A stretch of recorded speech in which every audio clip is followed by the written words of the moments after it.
like to read to you a story by one of my favorite authors. His name is William Trevor, and he was Irish. He was born in 1928, and he died in 2016, so not so long ago. And he's a writer who was much celebrated, winning many awards, and but that people largely haven't heard much about because he writes quietly. It's not splashy stuff, and neither was he. But he's sometimes called by writers and critics, he's sometimes called the English Chekhov, because those are the kind of small tales that seem very simple but are loaded with meaning and very much worth reading. Just a couple of details. Trevor called the kind of art that he created, he called it the art of the glimpse. That's the G-L-I-M-P-S-E, the art of the glimpse. And he writes about outsiders. He writes about ordinary, lonely people who are reluctant to reveal their lives to other people. Trevor wrote that he considered himself, and this is a quote, born on the edges of things. So it made him really a fine observer of life. And sometimes his writing will leave you as a reader, it will leave you kind of sad, but it's a melancholy sad, not a gloomy sad, I think. One of the things about his writing is that he writes about outsiders. He writes about people who aren't always so good or so wonderful, but he always, always shows profound, in my opinion, shows profound respect for the characters that he creates. So the character Belle in the story I'm about to read is described as being, and this is a quote, haunted by happiness. And she does act in a reprehensible way, but when we learn some more about her, and we don't learn so much because Trevor values silence, what's left out, as much as what's put in. But when we learn about her, we feel that we've been invited to forgive her, as does her husband. So the ending is kind of surprising, not in terms of a plot. Wow, I never expected that. But because a new image, a new metaphor is introduced, and that is a metaphor that has to do with a contest, the metaphor of a contest where you win or you lose because things are judged as fair or unfair. And it's kind of surprising, and it leaves you with plenty of unanswered questions like, where did this contest come from? Who wins and who is the judge? So let me start reading. And let me start reading. Sorry. So Violet married the piano tuner when he was a young man. Belle married him when he was old. There was a little more to it than that, because in choosing Violet to be his wife, the piano tuner had rejected Belle, which was something everyone remembered when the second wedding was announced. Well, she got the ruins of him anyway, a farmer of the neighborhood remarked, speaking without vindictiveness, stating a fact as he saw it. Others saw it similarly, though most of them would have put the matter differently. The piano tuner's hair was white. One of his knees had become more arthritic with each damp winter that passed. He had once been svelte, but was no longer so, and he was blinder now than on the day he married Violet. A Thursday in 1951, June 7th.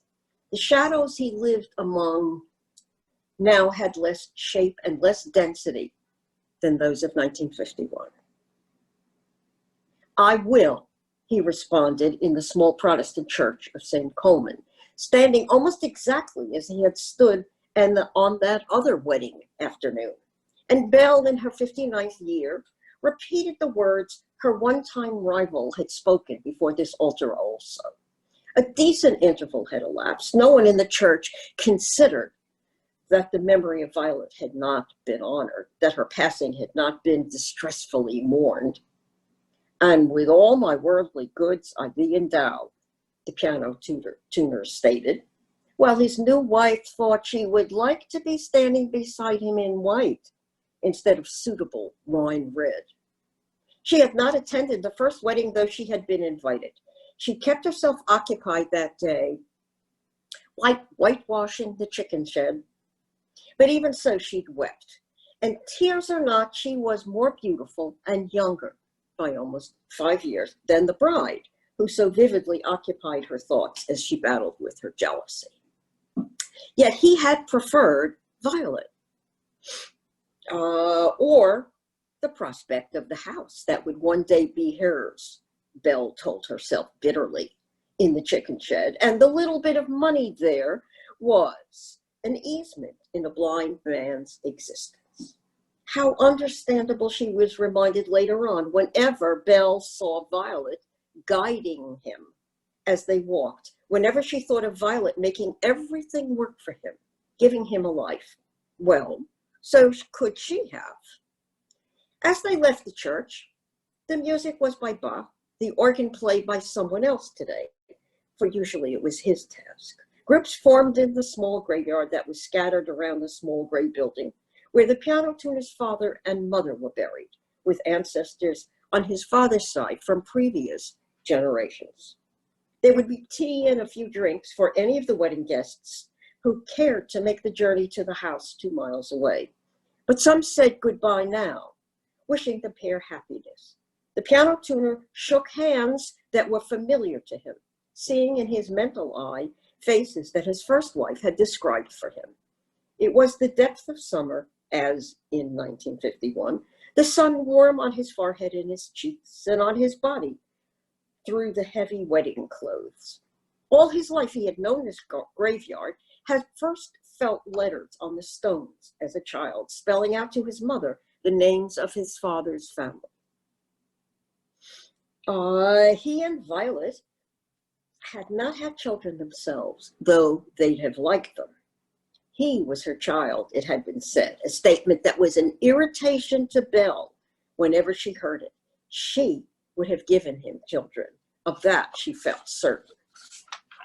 "I'm due to visit you next month," the old bridegroom reminded a woman whose hand still lay in his, the owner of a Steinway, the only one among all the pianos he tuned. She played it beautifully. He asked her to whenever he tuned it, assuring her that to hear was fee enough. But she always insisted on paying what was owing. She called him Mr. Drumgold. He had a way about him that did not encourage familiarity in others. Often when people spoke of him, he was referred to as the piano teacher. This reminder of his profession reflecting the respect accorded to the possessor of a gift. Owen Francis Drumgold, his full name was. "Well, we had a good day for it," the new young clergyman of the parish remarked. "They said maybe showers, but sure they got it wrong." "The sky? Oh, cloudless, Mr. Drumgold, cloudless." "Well, that's nice, and you'll come over to the house, I hope."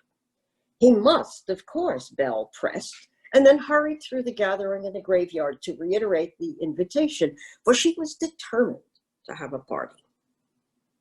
Sometime later, when the new marriage had settled into a routine, people wondered if the piano tuner would begin to think about retiring. With a bad knee and being sightless in old age, he would readily have been forgiven in the houses and the convents and the school halls where he applied his skill. Leisure was his due, the good fortune of company as his years slipped by no more than he deserved.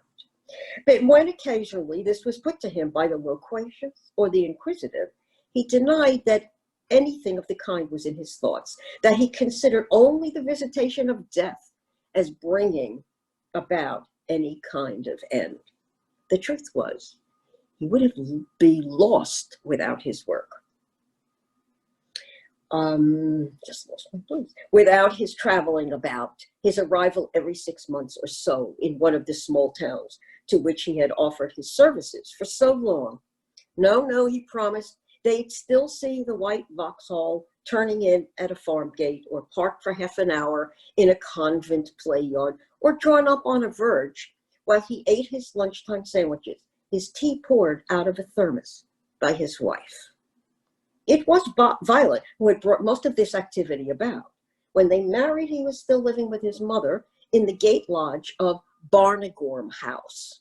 He had begun to tune pianos, the two in Barnagorm House, another in the town of Barnagorm, and one in a farmhouse he walked to 4 miles away.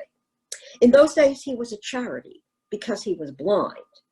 He was now and again asked to repair the seagrass seats of stools or chairs, which was an ability that he had acquired, or to play at some function or other violin. Or to play at some function or other, the violin his mother had bought him in his childhood.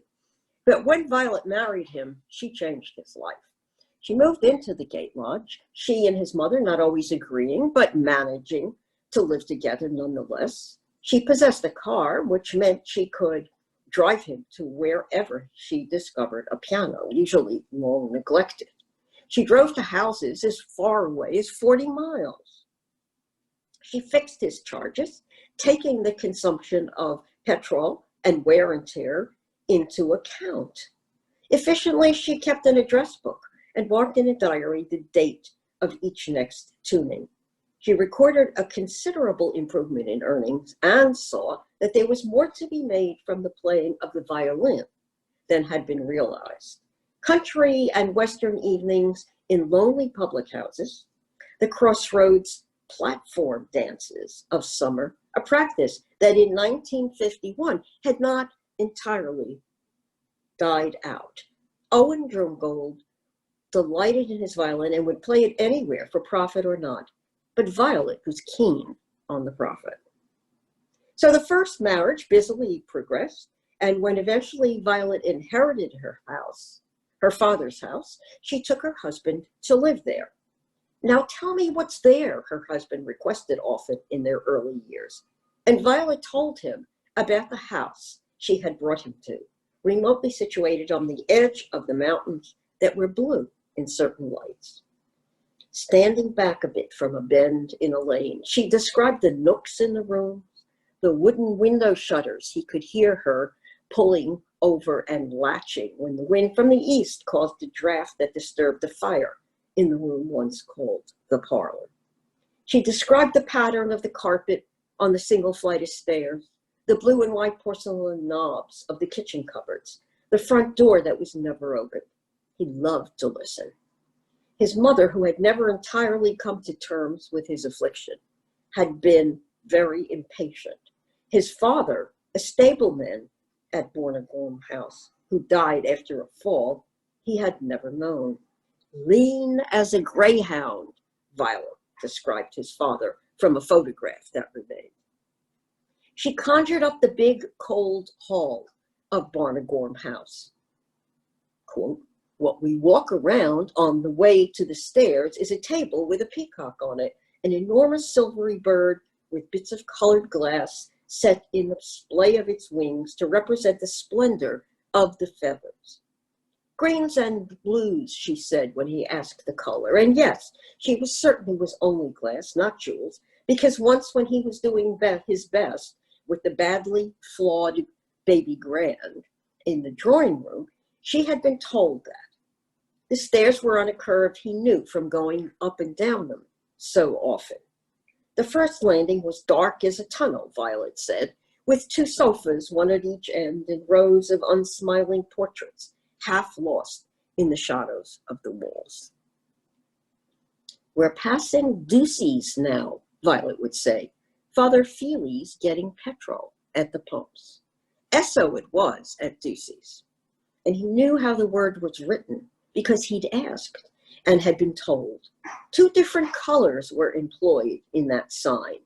The shape of the design had been compared with shapes which he could actually feel.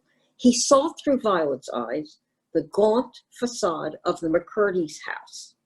He saw the pallid face of the stationer in Kiliath. He saw his mother's eyes closed in death, her hands crossed on her breast.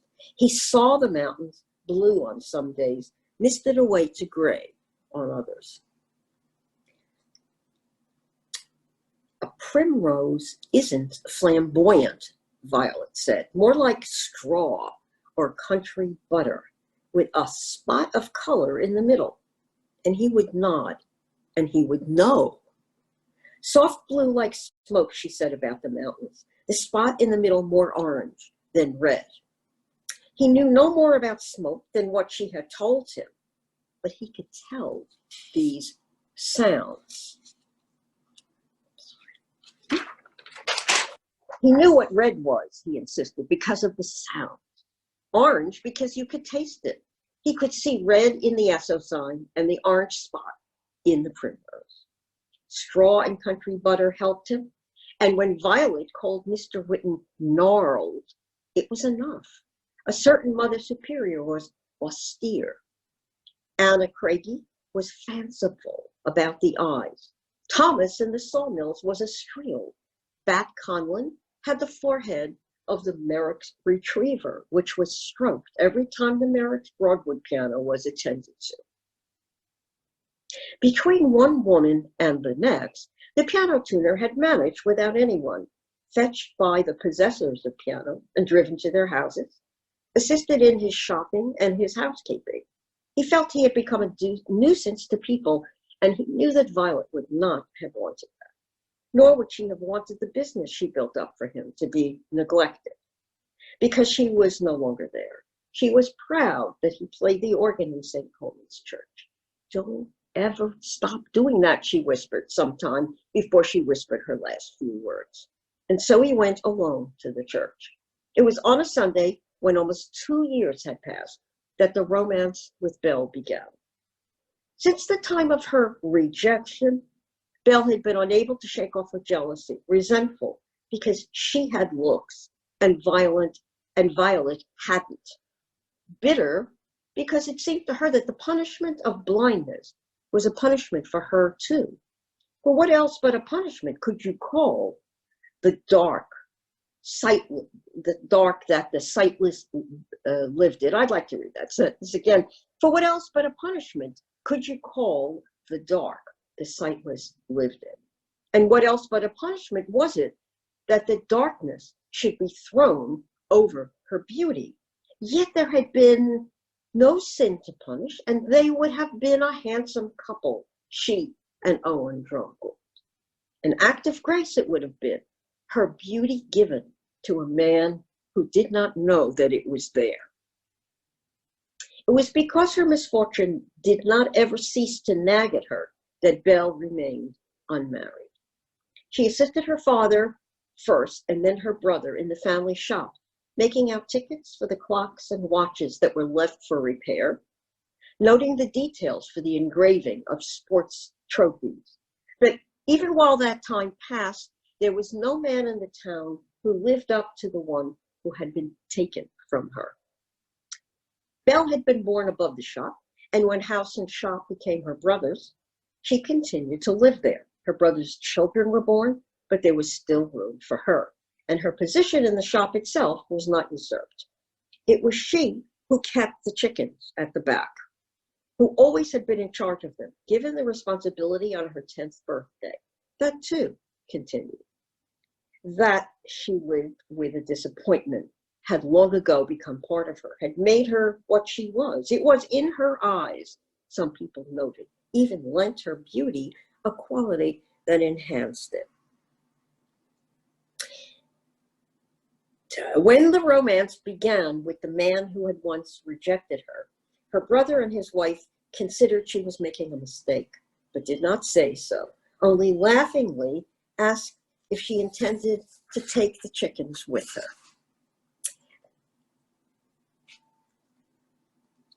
That Sunday, they stood talking in the graveyard when the handful of other parishioners had come. "Come and I'll show you the graves," he said, and led the way, knowing exactly where he was going, stepping onto the grass and feeling the first gravestone with his fingers. His grandmother, he said, on his father's side. And for a moment, Belle wanted to feel the incised letters herself instead of looking at them. On Sundays, ever since Violet's death, he had walked to and from his house unless it happened to be raining, in which case the man who drove old Mrs. Pirtle to church took him home also. "Would you like to take a walk, Belle?" he asked, when he had shown her his family graves. She said she would. Belle did not take the chickens with her when she became a wife. She said she'd had enough of chickens. Afterward, she regretted that, because every time she did anything in the house that had been Violet's, she felt it had been done by Violet before her. When she cut up meat for stew, standing with the light falling on the board that Violet had used and on the knife, she felt herself a follower. She diced carrots, hoping that Violet had sliced them. She bought new wooden spoons because Violet's had shriveled away. She painted the upright rails of banisters. She painted the inside of the front door that was never open. She disposed of the stacks of old women's magazines that she found in an upstairs cupboard. She threw away a frying pan because she considered it to be unhygienic. She ordered new vinyl for the kitchen floor, but she kept the flower beds at the back weeded in case anyone coming to the house might say she was letting the place become run down. There was always this dichotomy, what to keep up and what to change. Was she giving in to Violet when she tended her flower beds? Was she giving in to pettiness when she threw away a frying pan and 3 wooden spoons? Whatever Belle did, she afterwards doubted herself. The dumpy figure of Violet, gray-haired as she had been in the end, her eyes gone small in the plumpness of her face, seemed irritatingly to command. And the unseeing husband they shared, softly playing his violin in one room or another, did not know that his first wife had dressed badly, did not know she had thickened and become sloppy, did not know she had been an unclean cook, that Belle was the one who was alive, that she was offered all this man's affection, that she plundered his other woman's possessions and occupied her bedroom and drove her car, should have been enough. It should have been everything, but as time went on, it seemed to Belle to be scarcely anything at all. He had become set in his ways that had been allowed and hallowed in a marriage of nearly 40 years. That was what there was always there. A year after the wedding, as the couple sat one lunchtime in the car which Belle had drawn into the gateway to a field, he said, "You'd tell me if it was too much for you?" "Too much, Alwyn? Driving all over the country, having to get me in and out, having to sit there listening." "It's not too much." "Owen, you're good the way you've patience." "Belle, I don't think I'm good at all." "Owen, I knew you were in church that Sunday. I could smell the perfume you had on. Even at the organ, I could smell it." "Belle, I'll never forget that Sunday." "Owen, I loved you when you let me show you the graves." "Belle, I loved you before that." "Owen, I don't want to tire you out with all the traipsing about after pianos. I could let it go, you know." He would do that for her, her thought was as he spoke. He wasn't much for a woman, he had said another time, a blind man moving on towards the end of his days. He confessed that when first he wanted to marry her, he hadn't put it to her for more than 2 months, knowing better than she what she'd be letting herself in for if she said yes. "What's that Belle look like these days?" he had asked Violet a few years ago. And Violet hadn't answered at first. Then apparently Violet had said, "Belle still looks a girl." "Belle, I wouldn't want you to stop your work, not ever, Owen." "Owen, you're all heart, my love. Don't say you're not good." "Belle, it gets me out and about too, you know, more than ever in my life. Down all those avenues to houses I didn't know were there. Towns I've never been to, people I never knew. It was restricted. before. The words slipped out, but it didn't matter. He did not reply that he understood all about restriction, for that was not his style. When they were getting to know one another after that Sunday by the church, he said he'd often thought of her in her brother's jewelry shop, wrapping up what was purchased there, as she had wrapped for him the watch he bought for one of Violet's birthdays. He thought of her putting up the grills over the windows in the evening and locking the shop door, then going upstairs to sit with her brother's family. When they were married, she told him more, how most of the days of her life had been spent, only her chickens, her own. Smart in her clothes, Violet had added, smart in her clothes, when she'd said the woman he'd rejected still looked a girl. There hadn't been any kind of honeymoon, but a few months after he had wondered if traveling about was too much for her, he took Belle away to a seaside resort where he and Violet had many times spent a week. They stayed in the same boarding house, the Sans Souci, and walked on the long empty strand and in lanes where larks scuttered in and out of the fuchsia and on the cliffs. They drank in Mally's public house. They lay in autumn sunshine on the dunes. You're good to have thought of it, Belle smiled at him. Pleased because he wanted her to be happy. Set us up for the winter, Belle. She knew it wasn't easy for him. They had come to this place because he knew no other. He was aware before they set out of the complication that might develop in his emotions when they arrived. She had seen that in his face, a stoicism that was there for her. Privately, he bore the guilt of betrayal, stirred up by the smell of the sea and the seaweed. The voices in the boarding house were the voices Violet had heard. For Violet, too, the scent of honeysuckle had lingered into October.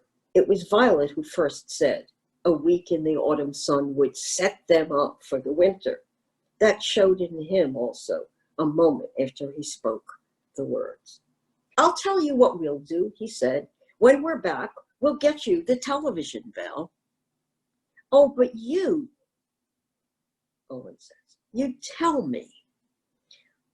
I'm sorry about the way I keep saying Owen. And I mean, when you see it on the page, you can understand who's speaking. But Trevor never wrote in, Belle said, and Owen said. You're good to me, Belle said instead. Ah, no. When they were close enough to the lighthouse, he called out, and a man called back from a window. Hold on a minute, the man said, and by the time he opened the door, he must have guessed that the wife he'd known had died. You'll take a drop, he offered, when they were inside, when the death and the remarriage had been mentioned. Whiskey was poured, and Belle felt that the 3 glasses listed in salutation were an honoring of her, although this was not said. It rained on the way back to the boarding house the last evening of the holiday.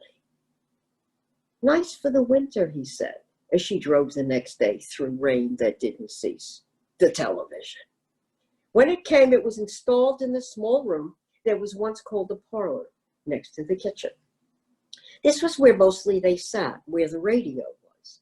A fortnight after the arrival of the television set, Belle acquired a small black sheepdog that a farmer didn't want because it was afraid of sheep.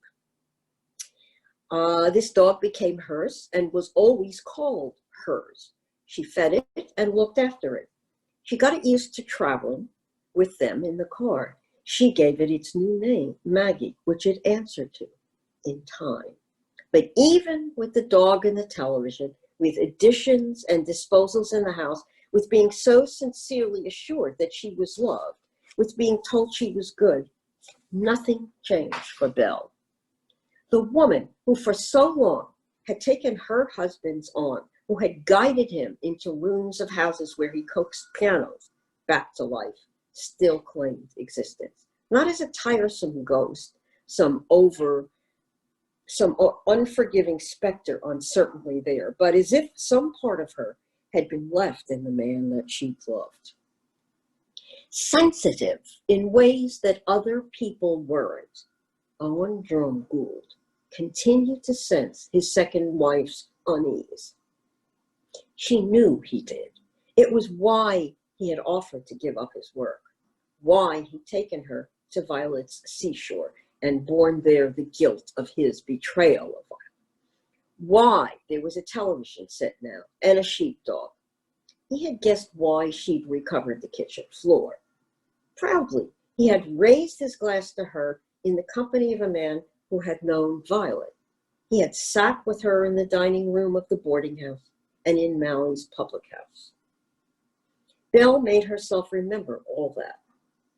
She made herself see the bottle of Jameson taken from a cupboard in the lighthouse and hear the boarding house voices.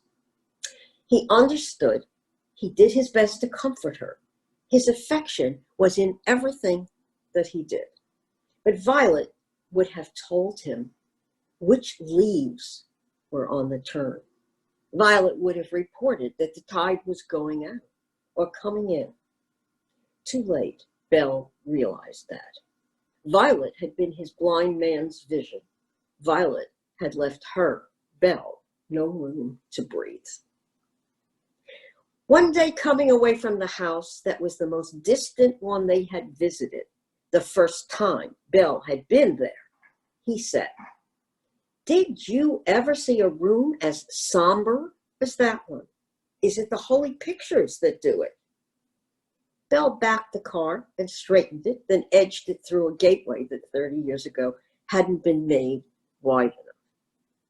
"Somber," she said, on a lane like a riverbed, steering across the potholes as best she could.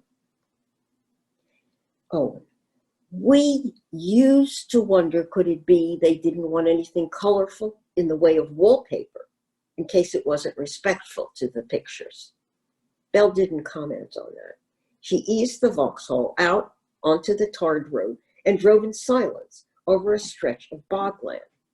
Vividly, she saw and recalled the holy pictures in the room where Mrs. Grenahan's piano was: Virgin and Child, Sacred Heart, St. Catherine with her lily, the Virgin on her own, Jesus in glory. They hung against nondescript brown. There were statues on the mantelpiece and on a corner shelf. Mrs. Grenahan had brought tea and biscuits to that small, melancholy room, speaking in a hushed tone as if the holiness demanded that. "What pictures?" Belle asked, not turning her head, although she might have, for there was no other traffic and the bog road was straight. "Oh, aren't the pictures still in there? Holy pictures all over the place?" "Well, they must have taken them down." "Oh, well, what's there then?" Belle went a little faster. She said a fox had come from nowhere over to the left. It was standing still, she said, the way foxes do. "You want to pull up and watch him, Belle?" No, he's moved on now." "Was it Mrs. Grenahan's daughter who played that piano?" Oh, it was. And she hasn't seen that girl in years. We used to say the holy pictures maybe drove her away." "What's on the walls now?" Belle: "A striped paper." And she added, "There's a photograph of the daughter on the mantelpiece."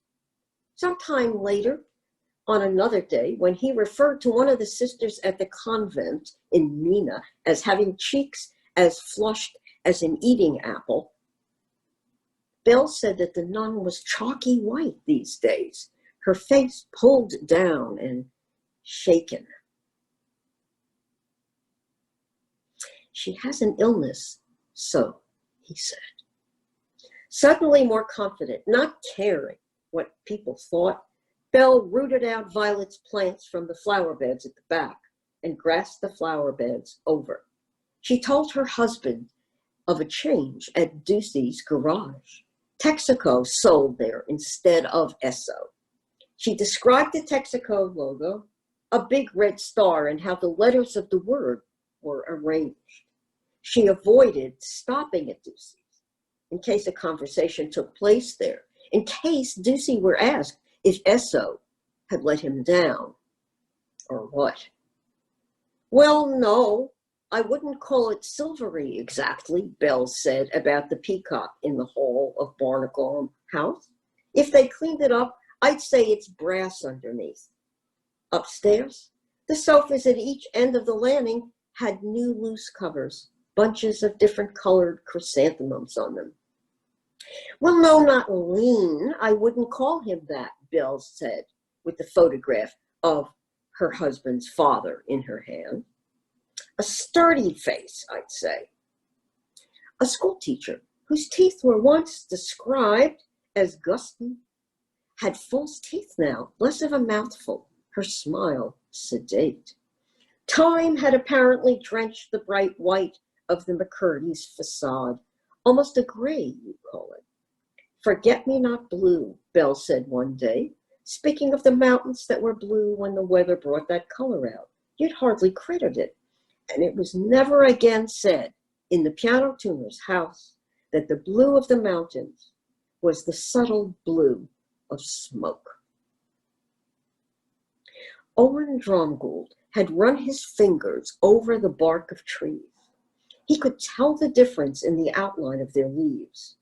He could tell the thorns of gorse and bramble.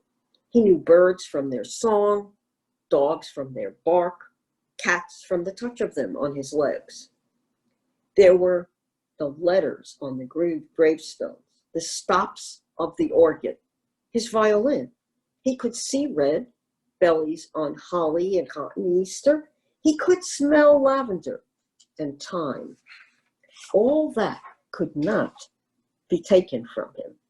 And it didn't matter if overnight the color had worn off the kitchen knobs. It didn't matter if the china light shade in the kitchen had a crack he hadn't heard about before. What mattered was damage done to something as fragile as a dream. The wife he had first chosen had dressed drably from silence and inflections more than from words. He learned that now from Belle. Her gray hair straggled to her shoulders. Her back was a little humped. He poked his way about, and they were two old people when they went out on their rounds, older than they were in their ageless happiness. She wouldn't have hurt a fly. She wasn't a person you could be jealous of. Yet, of course, it was hard on a new wife to be haunted by happiness, to be challenged by the simplicities there had been. He had given himself to two women. He hadn't withdrawn himself from the first. He didn't from the second. Each house that contained a piano brought forth its contradictions. The pearls old Mrs. Purtle wore were opals. The pallid skin of the stationer in Killia was freckled. The two lines above Oghill were surely beeches. Of course, Owen Dromgold agreed, since it was fair that he should do so. Belle could not be blamed for making her claim, and claims could not be made without damage or destruction. Belle would win in the end, because the living always do. And that seemed fair also, since Violet had won in the beginning, and it had the better years. That's the end.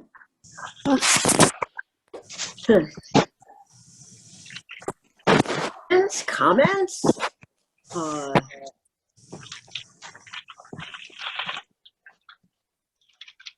It gives you a lot to think. Oh, I'm sorry. Go ahead, Pat. Well, as a psychologist, listening to the story, I wished that Belle would have some therapy. Of course.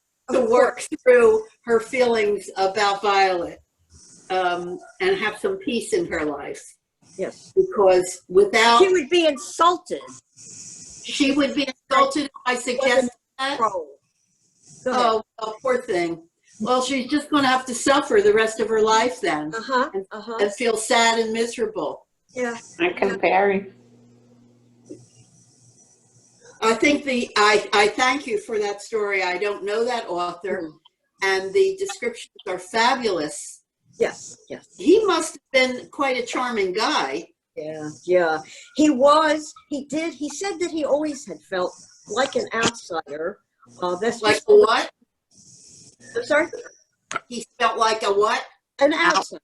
He said he had always felt like an outsider, but that had to do much with his upbringing. His parents hardly ever talked to one another, and so forth. And yet he worked his way to a, I don't know, 50-year marriage with 2 children, and incredible. I mean, had probably the most stories published at the New Yorker, which publishes the best fiction, I think, magazine fiction in the country. Right. That he had more published there than any other author. Really? And he had a life. He found his own life, but he wasn't really a sociable person, but people remembered him and wrote about him when he died, especially with such fond memories of time spent with him, how it was rich and it was pleasant and congenial. Yeah. So, and I think that the thing that you observed about Belle, I mean, she goes through her life, and the language in the story shows you how she felt that she had been rejected, how all of the individual words that suggest that she'd been done out of it, versus her attitude. For example, that it would have been an act of grace, she thinks, for her to have married Owen, since Owen was blind, and he would never he would never know that she was so beautiful. I mean, she's so much depends on what she thinks about herself. And when you think about her descriptions of Violet, the first wife, and we don't have any way of knowing about their different looks, right. But it's important to Belle, clearly wouldn't have been to Owen, because he couldn't see either of them. Right. That you think about why he would have chosen Belle. Why he would have chosen Violet over Belle. Belle reveals all of that for us as readers, herself, by just talking about this.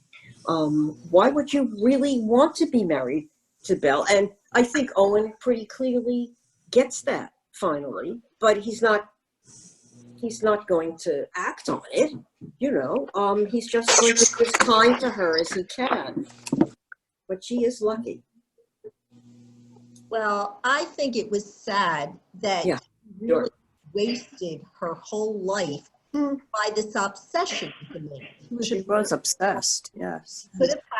She could have had a real life, but her obsession with this, that he would reject her for someone that she considered so not even in the same league with her, is very interesting. But it's a sad story, and you're right. She should have had therapy. That's right.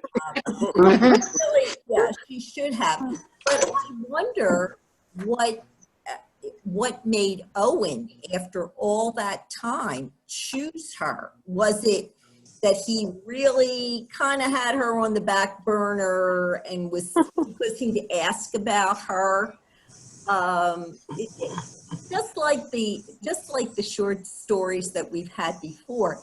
This is, it's great because we can get through it. But the downside is you want more information. What was he like? What was, a glimpse was a perfect description. You got a glimpse of these characters. You never. But the thing is that's what makes a story like this so like life. Yes. I mean, we don't get the answers. You walk around, after you've heard a story that somebody tells you, or you read about it in the newspaper or anything, saying, what could these people have been thinking of? Or how is it that she never saw that she needed to move on? But, writers who answer all the questions tend to write less interesting pieces, I think, if they're writing fiction, for sure. than elsewhere, because our lives are filled with lack of clear answers.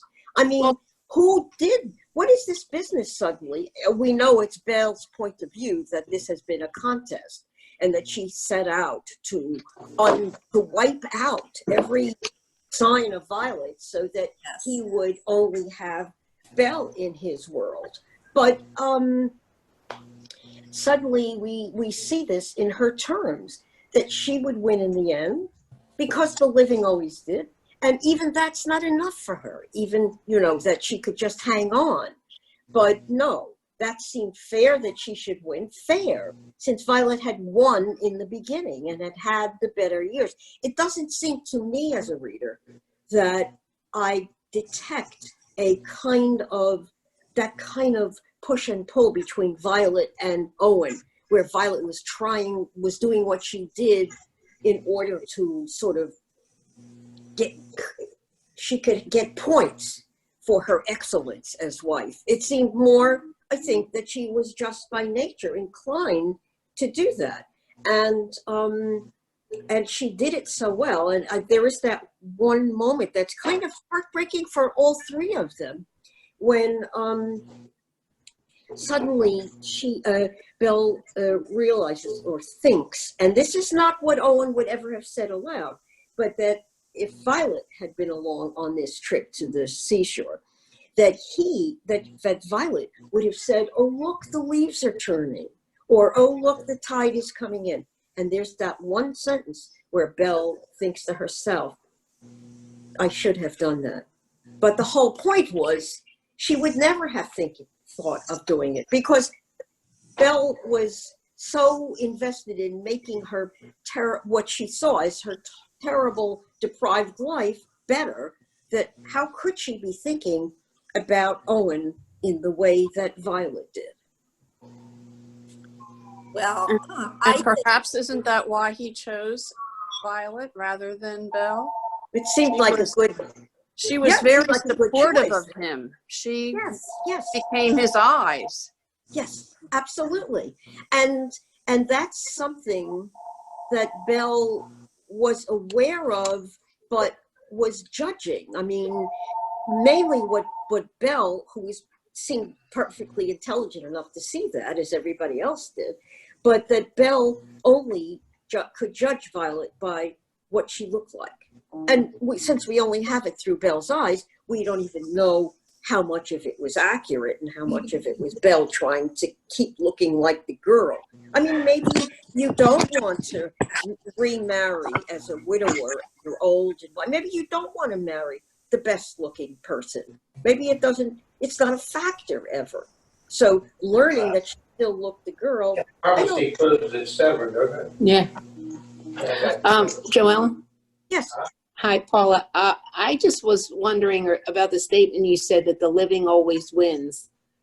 And I can see the other side where the living is trying so desperately to fill in the shoes of the person who has passed. Mm-hmm. Right. So does living always win? Right. It seems. Well, I think that's a thought that filters through Belle. I don't think that, because I think for sure Owen doesn't see life as a contest in that way between the two, but Belle does.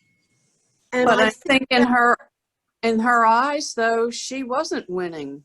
Violet was always winning. Yeah. Well, But that's because she's so insecure. Right. Violet, she allowed Violet to possess her, Yes. Yeah. But she's not going to stop, is she? She's never going to stop this contest. So, because she always does hope that the living will win. But she can't sit back and just enjoy what she does have.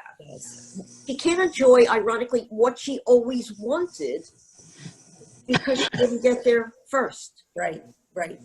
But Owen didn't help the matter. First of all, for her to have to move into the dead wife's house, take her to the exact same place, for her to describe every single inch of the rooms through Violet's eyes, We have Belle, who was insecure.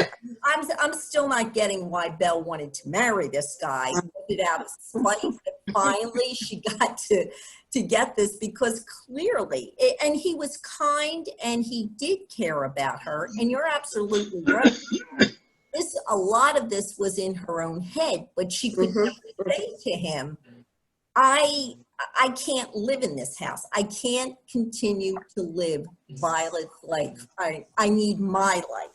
And she tried in small ways, making the changes that she did.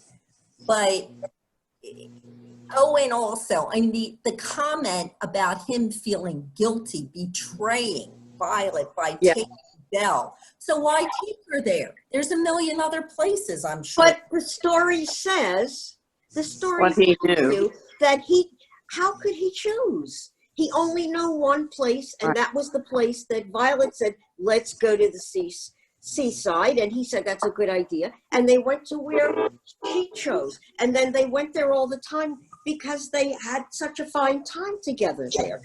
How would he find out who? It doesn't sound like there's anybody that he talks to, for example, where he could say, tell me about a different place, you know? I think part of the gesture of let me take you to the seashore has to do with but you have to find a place, you know? But why couldn't Belle speak up and advocate for herself? Why couldn't she say, but I would prefer to go to a different place? And she could even find some place because she had vision that he didn't. Well, what do you think the answer to that question is? I mean, I have an idea, but I'm interested if anybody else has an idea. She was comfortable in that competition. She just was comfortable in it. It wasn't enough for her to be assertive to get out of it. Right. She wasn't assertive at all. She was stuck. Yeah. She was stuck. Absolutely stuck. Does anybody see her as a victim also? Sure. I think that's the way in which the Trevor creates characters who behave very badly. I mean, the idea that you say she wasn't assertive. She was sneaky assertive, though, because she set out very carefully to wipe out every memory, every act of memory that Violet had shared with him, so that places and people no longer were the same. And it seemed so very cool. But we feel sorry for her. We feel sorry. Sorry, I talked through what you said. Can you say what you said? I said that's called passive aggressive. Oh, it absolutely is. I don't think there's any question about it. It just doesn't always work. Sometimes it comes back at you, that passive. It never works. Oh, well. In the long run. In the short run, it may. It never works in the long run. Yeah. And I think, again, because we don't know what Belle's life was like as she was growing up. No, we don't. We don't. But was that all she brought to the table? Her beauty? I mean, the fact that she lived in her brother's house, it was like she really couldn't forge out and do something on her own. Yeah. But it was a great. That's what I meant by comfort. It was a stuckedness or stuckness, yes. But having to do with her discomfort of moving out of that. Right. I want to go back, if we can, to talking about the process in the short story. Yes. And, one of the things that I love about short stories is that it always leaves me, so I wish I knew more. Mm-hmm. And I have to remind myself that it's a slice. I'm looking at a little slice of this life. And that's beautiful and it's wonderful. So I can write the rest of the story myself. I could write 16 chapters to follow that chapter of what happens next. I love that. If you go back to like the 19th century literature and before, with fiction, it seemed well, it wasn't unspoken or unwritten, but it seemed as though people were secure in their sense of who they were in life and what their lives were going to be like. And the stories that suited them were stories that had a clear beginning and a middle and an end.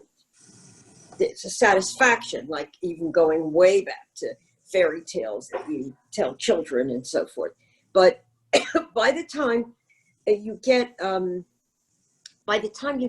the 20th century, and there have been world wars, and they have been just terrible events that nobody could believe could happen. You mean like pandemics? Well, sure, pandemic, and stuff that was just unspeakable and unimaginable. And so literature, all art, began to express the uncertainty of life. It was something new and something disturbing, but there it was. And so artists were looking closely at life. And so I think this style where, first of all, because the origins of fiction were that it come from the notion early on that you only write about things, you only write about heroes or villains. You write about earth-shaking stuff and often nationalistic, but that now we get in the 20th century writing about ordinary people who would never have been considered worthy of being written about. These are the people that writers like Trevor, and there are so many of them, these are the people that realistic literature takes up. And then, although at the beginning it was realistic in modern literature, but it wasn't about, but it still had a beginning and a middle and an end, just like a film does, or did. And then, but now, by the time Trevor gets his hands on it, he doesn't feel that he's required to give you that. It's a glimpse, as he said, as you have repeated, it's a glimpse. And it's what he's really astonishingly good at. And you have to learn to tolerate it. Tolerate it if you want to confront life. So. He's Irish. He's Welcome. Irish. The Irish, yes, there's that too. There's a kind of melancholy, a kind of sadness that you find there. That phrase, haunted by happiness. Isn't that fabulous? Haunted by happiness. Wow. I have to say just one very, very brief, absolutely brief autobiographical note. I love this story because I love Trevor and I've taught him many times, but this story has always grabbed me each time I read it, because my husband and I were both married and divorced when we met, and my husband had a couple of children. I didn't at that point yet, but it was like, particularly because of the children and all, I remember having worries at the beginning, and then when I got pregnant, and I thought, how can I be a mother and raise a child when he's already done that? He knows everything there is to know. Oh no, but at any rate, it was so interesting, and I thought, I did not have this experience. I am not Belle, fortunately. Got plenty of eccentricities and weird corners, but I'm not Belle. But it is so understandable. Her situation feels so real to me, and her world and herself seemed so empty. She needed him to fill the emptiness of a life with chickens, and being a guest almost in her brother's family's house. And so she needs him to fill it up, and unfortunately what he brings is, and he tries not to, I think, and he's sensitive, as we're told, but he can't keep it out. And he does say 2 or 3, I forget the number now, times we, in reference to, for example, that house which had the brown nondescript room with all the pictures in it that were also so sort of not happy, unhappy, more or less. And he says, we used to say that the reason that the daughter left home was because, whatever it was, he just does that twice. And then also when they go to the seashore, she can see in his face his guilt. So all of these things show her, even if he doesn't say anything actively about it. But he does try. He does try to give her things that are good. I mean, you think about a little thing like the fact that when she says, if you were to read the story again and you were to look at the whole description of them driving away from this house, that first house that was so far away with the room with all the pictures, and the one that she says to him, there are no pictures there. But she's driving, she's got her hands on the wheel on a straight road. When she says to him, there are no pictures there, she holds the wheel, and she could turn and just glance at him when she said that, but she's staring straight ahead. And she speeds up when he talks some more about the way it was in that house, using the pronoun we and all to mean him, and to mean that he was talking about Violet and about him. But there's just so much detail like that. They both in a way kind of know what's going on in the other ones, but they can't, like, they need even, how about couples therapy? It doesn't have to be Bell. I mean, they need talking about this. She right? needs it. She needs What do you want from this relationship, right? Mm-hmm.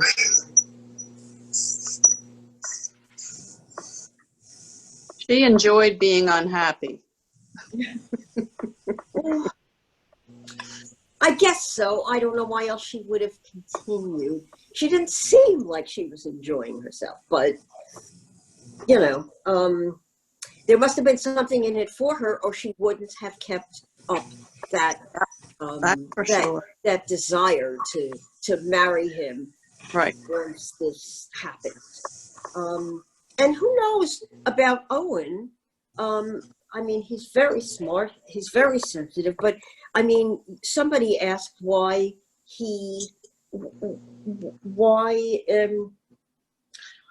put it, one of you, how you put it, I don't know why they would come together again like that, or why he would choose her. And first of all, he must have known when they were younger and before he married Violet, he must have known somehow that Belle was interested in him. There's nothing in the story that suggests that he felt that he had thrown her aside or rejected her, anything that strong, merely that he had chosen one over the other, and that once he knew Violet, it seemed like that was a pretty straight line to marrying her. But was might have had in the village. He might have had the thought also when he asked her to marry him for his second marriage, his second wife, that maybe also, as he said, he's getting older and he's blind and it's getting harder for him to get about by himself, that maybe he needed another wife, if he could find one, and that this was somebody he knew from his youth. It could have been just that, that he's allowed some calculation, She was convenient. Yeah, Right. really. And he knew her, and he knew something about her by way of Violet. I mean, he asked questions about Belle, and he knew other people. They must have talked about it. His mother must have talked about it.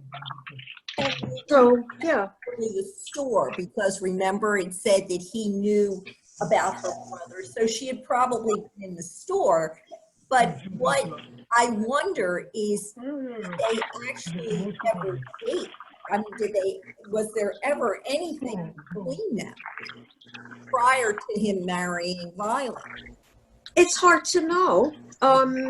it could have been mostly or much more Belle's imagination. Yes. We don't hear any details from his side about her at all. It's as though he didn't think about her. If you remember, there's that detail, it's a very small one, when we learn about what Belle did all of her life until Owen proposed, and that was she lived over the jeweler's shop, the family shop, and that Took care of the chickens. she took care of the chickens, but also worked in the shop. Yes. She made out the bills and all that kind of, just sort of doing work that's office kind of work for them. Right.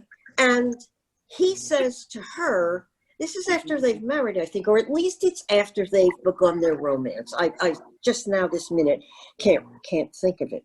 But he says to her, I used to think about you sometimes when I walk by the shop, when I would think of you pulling the grills down in the front when the shop was closed, when I went into the shop once and you wrapped a present that I had bought for Violet, a wristwatch that I had bought for Violet. And when I read it, and each time I've read it, I thought to myself, either this is like, why would he go in there if he knew how bad he had made her feel? And I asked that of myself and of you, because he didn't seem like somebody who would be like nasty. He tries, it seems so hard, to make everything be good for her. The effort to get a television when they didn't have one.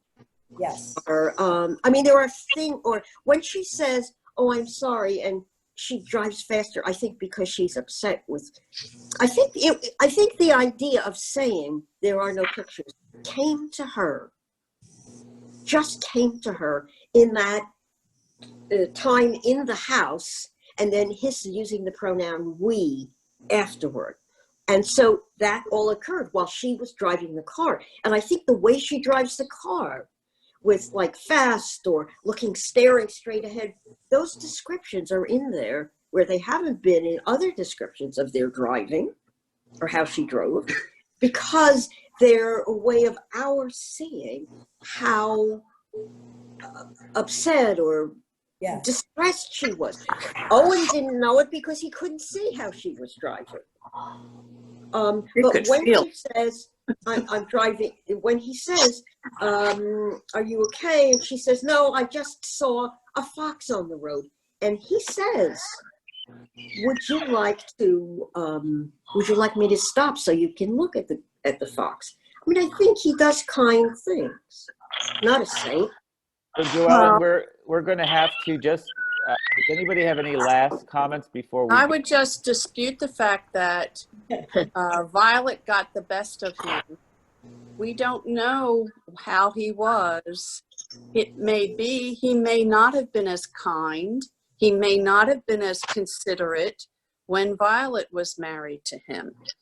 He may have learned that through that marriage. And could be, because she was certainly wonderful to him.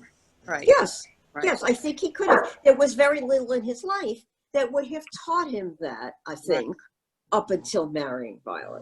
But I think men, I mean, I think that wasn't unusual.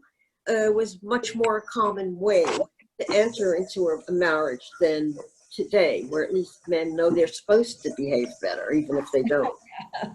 Well, Joellen, I want to thank you very much for doing this. You can tell how much people love this. And the next time you do this, maybe you'll read to an audience of men and we can hear their comments. Thank you all, ladies and gentlemen who participated. Thank you. Wonderful. Thank you. Yes, See you next time. Bye-bye. Bye-bye. Bye.